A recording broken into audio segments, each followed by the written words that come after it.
The challenge classes में एक बार फिर से स्वागत है। प्रकाश का प्रवर्तन का ये मेरा 8वां वीडियो है और यह वीडियो काफ़ी मोस्ट इम्पॉर्टेंट वीडियो है।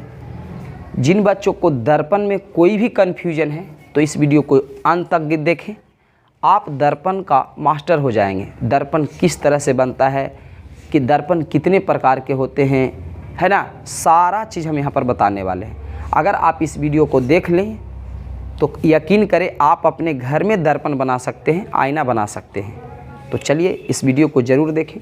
सबसे पहले मैं बता दूं कि दर्पण 3 प्रकार के होते हैं। बच्चों से अगर सवाल किया जाता है कि बोलो दर्पण कितने प्रकार के, तो मार देते हैं 2 प्रकार के, एक अवतल दर्पण, एक उत्तल दर्पण। लेकिन फिर भी अगर कुछ बच्चे हैं जोड़ते हैं नहीं 3 प्रकार के, एक समतल दर्पण, एक अवतल दर्पण, एक उत्तल। गड़बड़ कंसेप्ट है। आइए ज़रा कंसेप्ट को समझिए और फिर हलाल मचाइए। इस वीडियो को ज़रा ज़रूर देखें। तो ध्यान रखें बच्चों, दर्पण 3 प्रकार के होते हैं। दर्पण कितने प्रकार के होते हैं? 3 प्रकार के होते हैं। तो हम यहाँ पर लिख देते हैं कि दर्पण 3 प्रकार के होते हैं। दर्पण 3 प्रकार के होते हैं। पहला जो दर्पण होता है, ध्यान रखेंगे, वो होता है समतल दर्पण। समतल दर्पण जो आपके घर में है। और इसको बनाया कैसे जाता है, बनाकर मार्केट में बिकता कैसे है, ये सारा जानकारी हम देने वाले हैं। तो ये हो गया पहला समतल दर्पण। दूसरा जो दर्पण होता है बच्चों, ध्यान रखें, गोलीय दर्पण। कौन दर्पण? गोलीय दर्पण। पूरा पहले कंसेप्ट समझेंगे, है ना। तो गोलीय दर्पण, अगर वीडियो अच्छा लगे तो कमेंट बॉक्स में कमेंट ज़रूर करें, लाइक ज़रूर करें। कमेंट देखने से बच्चों हमें और वीडियो बनाने की एनर्जी मिलता है। अगर आपका बस एक कमेंट आता है तो हमें और जोश होगा और हम और अच्छे से वीडियो को डालेंगे। तो आइए हम देखते हैं कि दर्पण 3 प्रकार के होते हैं। समतल दर्पण, गोलीय दर्पण और एक होता है ना बच्चा, वो परवलयिक दर्पण है। क्या है? परवलयिक दर्पण। परवलयिक दर्पण। तो इस तरह से अगर आपके एग्जाम में पूछता है कि दर्पण कितने प्रकार के होते हैं, तो आप कुछ बच्चे सोच रहे सर अवतल उत्तल का नामों नहीं। अरे अवतल उत्तल अब पता चलेगा, पहले देखिए कंसेप्ट ठीक कीजिए। दर्पण 3 प्रकार के होते हैं। एक समतल दर्पण, दिमाग में सेट कर लीजिए, एक गोलीय दर्पण, एक परवलयिक दर्पण। ठीक है। अब आपके जो 10वां क्लास का फिजिक्स है उसमें केवल ये 2 ही प्रकार के दर्पण पढ़ना है, एक समतल और एक गोलीय। और परवलयिक दर्पण आपके बुक में पढ़ना नहीं है। बस यहाँ तक आपके बुक में दिया है कि दर्पण 3 है, परवलयिक का नाम है, लेकिन इसका वर्णन आपके बुक में नहीं है। अगर आपको यह वीडियो चाहिए तो कमेंट बॉक्स में कमेंट करें, मैं इसका अलग एक सेपरेट वीडियो बना दूंगा। अभी हम फिलहाल बात करेंगे यहाँ पर 2 ही दर्पण के बारे में, क्योंकि 2 ही दर्पण आपको पढ़ना है। समतल दर्पण के बारे में, हालांकि हम पिछले क्लास में समतल दर्पण के बारे में पढ़ लिए, इसका यूज घर में करते हैं, इसमें प्रतिबिंब कैसा बनता है, इसके प्रतिबिंब की विशेषता क्या है। वीडियो नंबर 7 अगर नहीं देखें तो उसको आप देख सकते हैं। हम तो यही कहते हैं आप मेरा वीडियो शुरू से देखें, पार्ट 1, पार्ट 2, पार्ट 3 करके देखें, आपको पूरा बात समझ में आ जाएगा। ठीक है। तो देखिए हम यहाँ पर अभी फिलहाल बात करेंगे समतल दर्पण और गोलीय दर्पण का। तो समतल दर्पण क्या है आप समझ ही गए होंगे, इसका यूज हम घर में करते हैं। ठीक है। अब जरा हम ध्यान दें, थोड़ा देर समतल दर्पण पर हम चर्चा कर लें। समतल दर्पण बनाना कैसे होता है, बनता कैसे है। तो इसके लिए कुछ नहीं बच्चों, एक आप इस तरह से चौकोर कांच का टुकड़ा ले लेंगे। वर्गाकार हो सकता है, आयताकार हो सकता है, कांच का टुकड़ा आपको ले लेना है। आपको मर्जी है कि सर हम इतना काट के हटाना चाहते हैं, तो उसके लिए एक चाकू आता है, उस चाकू को तुम खरीद लेना। और ये चाकू जो होता है वो हीरे की चाकू होता है। अब बच्चे सुन के डर रहे होंगे सर हीरा का चाकू इतना महंगा। नहीं बच्चों, चाकू जो है ना, ये मान लेते हैं ये चाकू है, ये चाकू है, ठीक है। तो इस चाकू का सारा भाग ये लकड़ी का, ये लोहा का ही होता है, लेकिन इसके नोक पर थोड़ा सा हीरा लगा होता है। और हीरे से कांच काटना सबसे आसान होता है, क्योंकि आप पढ़े होंगे हीरा सबसे कड़ा पदार्थ है। तो इसके नोक पर बस थोड़ा सा हीरा लगा होता है, और अगर इसे आप ऐसे करके सटाएंगे दाब के, तो खच से ही आपको यहाँ से टूट जाएगा। तो इस चाकू से इसे काटा जाता है। आप चाहें कि सर हम छोटा साइज का मिरर बनाना चाहते हैं, तो इसी चाकू के मदद से, ऐसा नहीं कि तोड़ दीजिए तब पूरे फूट जाएगा। आप इस चाकू को बस ऐसे करके एक बार लगाना है, बस ऐसे लगाना है, थोड़ा सा धक्का देंगे, कट के हट जाएगा। तो इस तरह से कांच काटा जाता है। आप आसपास में मार्केट में जाएंगे कांच वाले दुकान में, तो देखेंगे वहाँ एक चाकू होता है। उस चाकू को बस ऐसे शीशा पर, कांच पर सटाएगा और ऐसे करेगा, टूट जाएगा आराम से। तो वो उनके नोक पर हीरे होते हैं। ठीक है, तो हम इसलिए बोले हीरे का चाकू, जो कि काफ़ी महंगा नहीं होता, बस नोक पर थोड़ा सा हीरा होता है, इसी का जो कीमत, बाकी सब ठीक है। तो देखिए इसके लिए मैंने क्या किया, एक चौकोर है ना, आयताकार, वर्गाकार, जैसा मिरर आपको बनाना है या आपको गोल बनाना है तो गोल से काट लीजिए। किसी टाइप से काटने लेने के बाद आपको क्या करना होता है, सिल्वर के पेंट से या पारा का भी यूज होता है, तो सिल्वर, ज़्यादातर दर्पण में आप देखेंगे कि सिल्वर का पेंट चढ़ाया जाता है एक तरफ से, क्योंकि कांच का टुकड़ा है तो इसके आर पार दिखाई दे सकता है। आप ऑफिस वगैरह में देखे होंगे टेबल के ऊपर एक कांच रखा होता है, तो बस वो सब जो कांच है उसको एक तरफ से आपको पेंट करना होता है, लेकिन पेंट करने के लिए आप सिल्वर का इस्तेमाल करेंगे, सिल्वर का घोल लेंगे, सिल्वर का पेंट होता है ना। उस पेंट को आप, उस पेंट से आप क्या करेंगे है ना, इसको एक तरफ से या तो इधर से या पीछे से एक तरफ से इसका हम क्या करेंगे, पॉलिश कर देंगे, पेंट कर देंगे। और पेंट करने की क्रिया को हम कहते हैं रंजित करना, कुछ एक ही तरफ से करेंगे। जब तक पेंट नहीं हुआ होगा, जब तक हम देखेंगे तो इसके आर पार दिखाई दे देगा, उधर कौन है भाई, तो उधर कोई खड़ा है दिखाई देगा। लेकिन एक तरफ से जैसी सिल्वर से आप पेंट करेंगे तो सिल्वर से पेंट करने के बाद जब आप देखने जाएंगे तो आपका चेहरा दिखाई देने लगेगा। बस आईना बन गया, रेडी बन के, जो दर्पण है बन के रेडी हो गया। बस एक तरफ से इधर से या उधर से सिल्वर के पेंट से, जैसे किवाड़ी पॉलिश करने के लिए पेंट आता है उसी तरह सिल्वर का पेंट आता है, उस पेंट से आप क्या करेंगे, किसी एक तरफ से इधर या उधर से आप पॉलिश कर देंगे।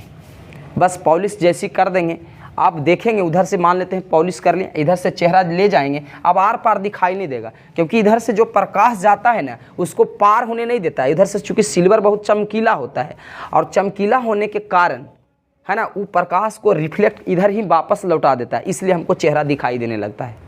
बस ये दर्पण बन गया।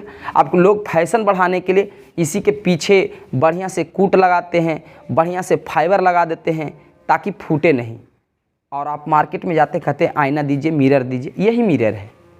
तो ये हो गया समतल दर्पण। क्लियर है। आजकल देखते हैं, हम अभी बताएं कि सिल्वर का पेंट करेंगे, आजकल एल्युमिनियम के पेंट से भी लोग काम कर लेते हैं, वो सस्ता पड़ता है। आगे ज़रा ध्यान दें। अब हम बात करेंगे सर गोलीय दर्पण क्या है, इसके बारे में समझाइए। और यही आपके पूरे चैप्टर में छाया हुआ है।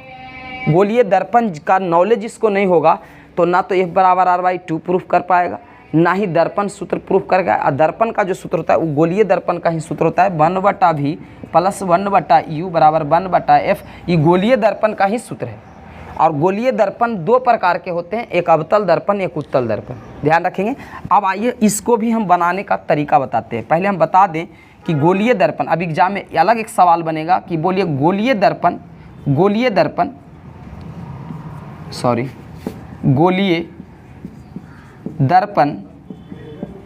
कितने प्रकार के होते हैं। तो बच्चों ध्यान रखें, गोलीय दर्पण दो प्रकार के होते हैं, एक अवतल दर्पण होते हैं, एक अवतल होते हैं। अच्छा, गोलीय दर्पण को इंग्लिश में हम स्फेरिकल मिरर बोलते हैं, ध्यान रखेंगे। तो यहाँ पर एक हो गया अवतल दर्पण, जिसको इंग्लिश में हम कनकेव मिरर बोलते हैं। क्या बोलते हैं? कनकेव मिरर, ठीक है। और दूसरा होता है बच्चों उत्तल दर्पण। क्या होता है? उत्तल दर्पण, जिसको इंग्लिश में हम क्या बोलते हैं? Convex mirror. क्या बोलते हैं? Convex mirror. अब देखिए, इन दोनों दर्पण का निर्माण, गोलीय दर्पण को ही अवतल दर्पण, उत्तल दर्पण कहते हैं। क्यों? जरा ध्यान से सुनिए। अवतल दर्पण कैसे बनता है, उत्तल दर्पण कैसे बनता है, सब बात बताने वाले हैं। अवतल दर्पण का यूज कहाँ होता है, उत्तल दर्पण का यूज कहाँ होता है, इसी वीडियो में हम कवर करने वाले हैं, ठीक है। थोड़ा वीडियो लंबा हो सकता है, तो बच्चों ध्यान दें, चूंकि इस दर्पण का नाम ही है गोलीय दर्पण, तो इसके लिए क्या किया जाता है, मार्केट से एक कांच का गोला लाया जाता है। कांच का गोला, आप फुटबॉल देखे हैं ना, तो फुटबॉल के जैसा ही आपको ये लाना पड़ेगा। और ये चूंकि कांच का होगा और झलझल उजला होगा, इसके आर पर आप दे सकते हैं, जैसे फुटबॉल गोल होता है उसी टाइप का यह गोल होता है, ठीक है। और बीच में जो है खोखा होता है, और फुटबॉल भी बीच में देखते हैं खाली होता है। तो इसी टाइप का ये मान लेते हैं फुटबॉल है, लेकिन फुटबॉल ये कांच का है। किस चीज़ का है? कांच का है। अब इस कांच को हीरे की चाकू से, चूंकि हीरे से बताया कांच काटना ईजी है, तो हीरे की चाकू से इसे आप क्या करेंगे, यहाँ पर केंद्र होता है वृत्त में, मैथ में पढ़े होंगे, उसी तरह यहाँ पर केंद्र मान लेते हैं। इसको यहाँ से 20 से बराबर दो भागों में काट देना होता है। मेरा बात समझिएगा। गोलीय दर्पण क्यों इसका नाम है, और इसी से अवतल उत्तल बनता है। इस दर्पण को कैसे बनाया जाता है, तो अभी बताएं कि एक मार्केट से कांच का गोला लाना होता है, और गोला लाने के बाद इसे 2 भागों में बांट देना होता है और दोनों भाग को अब अलग अलग कर ले सकते हैं। एक भाग को मान लेते हैं हम यहाँ कर लिए, देखिए इसी का एक भाग है गोल का, और इसी का एक भाग मान लेते हैं ये वाला हो गया, ठीक है। अब देखिए यहाँ 2 भाग हो चुका है। अब बस उसी पेन से, जिस पेन से हम समतल दर्पण सिल्वर वाले पेन से ही एक को बाहर से रंग देना है बच्चों। देखिए बाहर से रंजित करना है, रंगने की क्रिया को रंजित करना कहते हैं, ध्यान रखेंगे। इंग्लिश में से हम पेंट बोलेंगे, तो इसको हम इधर से सिल्वर के पेंटों से इधर से हम रंजित कर देंगे, रंग देंगे। और तो यही वाला दर्पण जो बना बच्चों, यही बन गया आपका अवतल दर्पण बन गया, ठीक है। तो दर्पण कैसे बनता, पहले कंसेप्ट माइंड में होना चाहिए। कुछ लोग बस ऐसे बनाए जा रहे हैं, फिगर बनाए जा रहे हैं, ऐसे क्या है, तो आपको समझ में आ गया कि कांच का गोला होता है, उसको 2 भागों में काट दिया जाता है। काट देने के बाद बाहर से रंजित करेंगे तो अवतल दर्पण बन जाएगा। अगर हम इसको अंदर से रंजित कर दें, वही सिल्वर वाले पेंट से, सिल्वर, पारा या एल्युमिनियम है ना, इससे अगर हम पॉलिश कर दें तो ये वाला जो दर्पण बन गया बच्चा, ये बन गया आपका उत्तल दर्पण। तो देखिए इसका जवाब अब क्या होगा, बोलो। दर्पण कितने प्रकार के, 3 प्रकार के, समतल, गोलीय, अपरवलयिक। परवलयिक का बात हम यहाँ करने वाले नहीं क्योंकि आपके सिलेबस में नहीं है, ठीक है। हम यही दोनों दर्पण आप यहाँ पढ़ेंगे।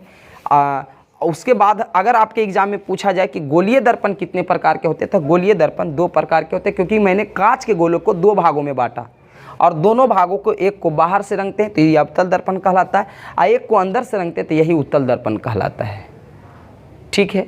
अब पूछा जाता है कि गोलीय दर्पण है ना कितने प्रकार के होते हैं, तो आपको जवाब मिल गया कि गोलीय दर्पण 2 प्रकार के होते हैं, एक अवतल दर्पण और एक उत्तल दर्पण। बच्चा कंफ्यूज कर जाता है, कभी कोई कह देगा इसको उत्तल उसको अवतल, तो इसका भी ध्यान रखेंगे क्योंकि इसका अक्षर अ से शुरू हो रहा है। तो देखिए एक चीज़ आप बताते हैं, इधर से पॉलिश हो गया तो आप चेहरे को इधर से देखेंगे, अगर कोई किरण आएगा भी तो इधर से ही आएगा, ध्यान रखेंगे, ठीक है। अब देखिए चूँकि इस चेहरा आप इधर से ले जाएंगे, इधर से नहीं ले जा सकते हैं, ये तो पैक हो जाएगा, है ना, ये पैक हो जाएगा, ठीक है। कोई फाइबर वगैरह या प्लास्टिक वगैरह देकर इधर से पैक कर दिया जाता है। इधर से चेहरे को देखेंगे, तो इधर से जब देखेंगे जैसे ही जाएंगे तो कहेंगे ये तो अंदर की ओर घुसा हुआ है, तो जैसे ही अंदर आएगा तो ऐसे अंदर ऐसे अवतल हो जाएगा, बस आध हो गया। लेकिन इसमें चेहरा किधर से ले जाएंगे, इधर नहीं, इधर तो पॉलिश है, इधर से ले जाएंगे तो जैसे चेहरा ले जाएंगे तो कहेंगे ये तो उठल है, उभरा हुआ है, तो उससे उभरा हुआ, उससे उत्तल। अब हम समझते हैं, आप नहीं भुला पाएंगे कि कौन वाला कौन दर्पण है, आपका बात फिट हो गया। इसमें कुछ बेसिक नॉलेज बच्चों से ले लें ताकि आपको न्यूमेरिकल पार्ट्स में काफ़ी मदद करेगा। देखिए यहाँ पर क्या होता है ना, दर्पण के बीच में एक बिंदु होता है, एक बिंदु होता है, इसको हम दर्पण का ध्रुव या मध्य बिंदु कहते हैं, इसको इंग्लिश में पोल कहते हैं। और यहाँ से एक प्रधान अक्ष खींचा जाता है, ये जो रेखा खींचा है ऐसे खींच देगा कोई तो बोलिएगा इसका नाम प्रधान अक्ष है। और इसी प्रधान अक्ष का एक नाम और है मुख्य अक्ष, इंग्लिश में प्रिंसिपल एक्सिस कहते हैं। तो ये प्रधान अक्ष हो गया, और ये क्या हो गया, दर्पण के मध्य बिंदु को ध्रुव कहते हैं और इंग्लिश में इसे हम पोल कहते हैं, इसलिए इसको पी से सूचित करेंगे। अच्छा, बच्चे कन्फ्यूजन होते हैं कि दर्पण का फोकस सर इधर होगा कि इधर होगा।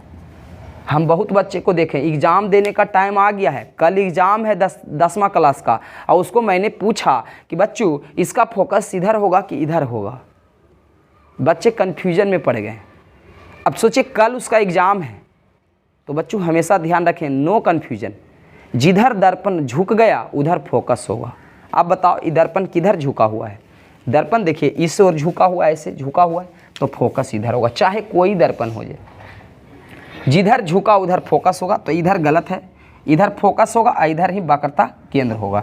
यहाँ से जितना दूरी पर फोकस होता है उतना ही दूरी पर वक्रता केंद्र होता है, जिसको हम क्या कहते हैं, वक्रता केंद्र कहते हैं, ठीक है। जिसे सी से सूचित किया जाता है, फोकस को एफ से सूचित किया जाता है और ध्रुव को पी से सूचित किया जाता है, क्योंकि इंग्लिश में इसे पोल कहते हैं, ठीक है। तो हम समझते हैं उत्तल दर्पण अवतल दर्पण आपका ठीक हो गया।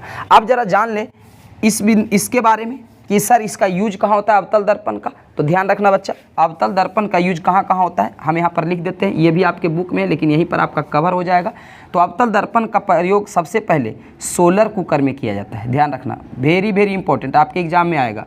सोलर कुकर में अवतल दर्पण का प्रयोग किया जाता है, ठीक है। दूसरा अगर बात करें तो आपका टॉर्च में किया जाता है, टॉर्च में देखे होंगे एक आगे शीशा लगा होता है, तो उसके आगे टॉर्च है, टॉर्च में एक शीशा लगा होता है, वो भी अवतल दर्पण ही होता है, टॉर्च में इसका यूज किया जाता है। टॉर्च के बाद अगर बात करें सर्च लाइट, नाम सुने होंगे, सर्च लाइट, तो सर्च लाइट में भी अवतल दर्पण का यूज किया जाता है। ये एग्जाम में आपका ये सब पूछा जाता है कि बताइए अवतल दर्पण का उपयोग, अवतल दर्पण, इसको मिटा देते हैं, जरा ध्यान देंगे तो ध्यान रखिए, अवतल दर्पण का यूज, हम उत्तल का बात नहीं करें, अवतल का, अवतल दर्पण का यूज सोलर कुकर में, टॉर्च में, सर्च लाइट में, ध्यान रखेंगे, सैलून में, सैलून के जगह आप ब्यूटी पार्लर भी लिख सकते हैं, सैलून में इसका यूज किया जाता है। या इसी को हम हजामती वाला दर्पण कहते हैं, पूछेगा हजामत बनाने में, दाढ़ी बनाने में, तो ध्यान रखेंगे इसी का प्रयोग करते हैं, किसका, अवतल दर्पण का। तो खाली सैलून लिख भी सकते हैं, कोई दिक्कत नहीं है। अगला बात करें इसका प्रयोग और कहीं होता है क्या, तो बच्चों इसका प्रयोग हम कहाँ कहाँ देख लें, डॉक्टर देखिए इसका यूज करते हैं। आप कहिएगा डॉक्टर कैसे यूज करता है, तो इसके लिए हम एक सेपरेट वीडियो बनाने वाला है कि सोलर का कुकर में इसका दर्पण का यूज क्यों होता है, डिटेल में हम बात करेंगे, क्योंकि लॉन्ग में भी पूछा जाता है कि सोलर कुकर में अवतल दर्पण का प्रयोग क्यों करते हैं, कारण लिखें, तो वहाँ पर हम सब बताएंगे कि डॉक्टर इसका यूज कैसे करता है, सर्च लाइट में इसका यूज कैसे किया जाता है, सोलर कुकर में कैसे किया जाता है ना, ये सारा हम आपको वहाँ पर बताने वाले हैं। तो कुछ ये महत्वपूर्ण बात था। अब जरा हम चले उत्तल दर्पण में, तो उत्तल दर्पण में भी आते हैं तो यहाँ एक रेखा होता है ना, जिसको हम क्या कहते हैं, प्रधान अक्ष, और ये प्रधान अक्ष के बीच, यहाँ दर्पण के बीच में एक बिंदु होता है जिसे हम पी कहते हैं। अब सारे बच्चे बता दो इसका फोकस इधर होगा कि इधर होगा, तो इसका फोकस जिधर अभी बताए थे, जिधर दर्पण झुका होता है उधर, तो इधर झुका हुआ है, इधर फोकस होगा। बच्चे सोच रहे होंगे इधर पेंट किया हुआ है सर, इधर फोकस कैसे होगा, पेंट किया हुआ है तो आप दो चीज़ नहीं कर सकते, इधर से ना तो चेहरा देख सकते हैं, ना ही इधर से कोई किरण ला सकते हैं। चेहरा भी इधर से ही देखेंगे, किरण भी इधर से ही लाएंगे, लेकिन फोकस उस बात पर निर्भर नहीं करता है कि किधर पेंट है, वो सीधा जिधर झुक गया उधर फोकस होगा। तो ये हो गया फोकस, और जितना दूरी पर ही है उतना ही दूरी पर एक और बिंदु होता है, इसे हम क्या कहते हैं, सी कहते हैं। क्लियर है, तो फाइनली आपको समझ में आ गया होगा। ठीक है, इससे आगे जो भी बात होगा हम अगले वीडियो में डालेंगे। देखिए आप यहाँ से सीख गए होंगे कि दर्पण का प्रयोग, दर्पण कितने प्रकार के होते हैं और गोलीय दर्पण कितने प्रकार के होते हैं, है ना, और इसका निर्माण कैसे किया जाता है, इसको बनाया कैसे। अच्छा, इस दर्पण का यूज ध्यान रखेंगे, एक ही यूज इसका जो बार बार एग्जाम में पूछा जाता है, इसी दर्पण का यूज हम साइड मिरर के रूप में करते हैं। किसके रूप में, साइड मिरर। उत्तल दर्पण का प्रयोग हम साइड मिरर के रूप में करते हैं। साइड मिरर आप लोग समझ रहे होंगे, ड्राइवर के बगल में एक दर्पण लगा होता है, बस में देखिए या मोटरसाइकिल में देखिए, ड्राइवर को देखने के लिए, पीछे देखने के लिए एक दर्पण लगा होता है, वही दर्पण उत्तल दर्पण होता है, और उसी को हम साइड में चूंकि लगा होता है तो हम साइड मिरर इंग्लिश में कहते हैं। ठीक है, तो इसके आज के लिए इतना ही। नमस्कार, अगले वीडियो में फिर से मिलें।